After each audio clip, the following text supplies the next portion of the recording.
ज्योती मल्होत्रा हरियाणातील एक यूट्यूबर. ती पहलगाम हल्ल्यापूर्वी पाकिस्तानला गेली होती. असे एकापाठोपाठ एक मोठे खुलासे तिच्याबद्दल होत आहेत.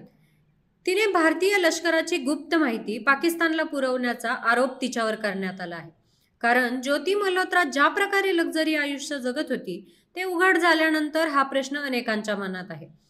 का ज्योतीवरचा संशय अधिक बळकट झाला?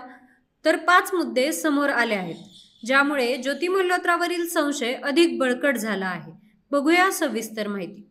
हरियाणाची यूट्यूबर ज्योती मल्होत्रा हिला भारतात हेरगिरीच्या आरोपाखाली अटक करण्यात आली आहे. ती पाकिस्तानच्या गुप्तहेरांशी संपर्कात असल्याचा संशय आहे. ज्योतीचा संपर्क दिल्लीतील पाकिस्तान दूतावासातील कर्मचारी दानिशशी होता. दानिश हा पाकिस्तानचा मास्टर माइंड असून त्याने ज्योतीच्या पाक दौऱ्याचा संपूर्ण खर्च केला होता. दिल्लीतील पाकिस्तान उच्चायुक्तालयात तिची खास मैत्री होती. एवढेच नाही तर पाकिस्तानी सेना आणि अधिकाऱ्यांसोबत तिचे खास संबंध सुद्धा होते.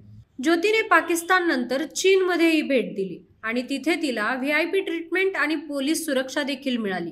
तिच्या प्रवासाचा खर्च आणि स्रोत संशयास्पद असल्याने तपास सुरू आहे. ज्योतीने social media channel travel with Jyoti चालवला, पण पोलिसांच्या तपासात ती पाकिस्तान आणि चीनमधील गुप्तहेरांशी संपर्कात असल्याचे समोर आले आहे. तिच्या मोबाईल आणि लॅपटॉपची फॉरेन्सिक तपासणी आता सुरू आहे. मरियम नवाज शरीफ, जी एक पाकिस्तानी राजकारणी आहे, यांच्याशीही ज्योती मल्होत्राचा संपर्क असल्याची माहिती समोर आली आहे. भारत-पाक संघर्षाच्या काळातही ज्योती दानिशच्या संपर्कात होती. यावर तपास अजूनही सुरूच आहे.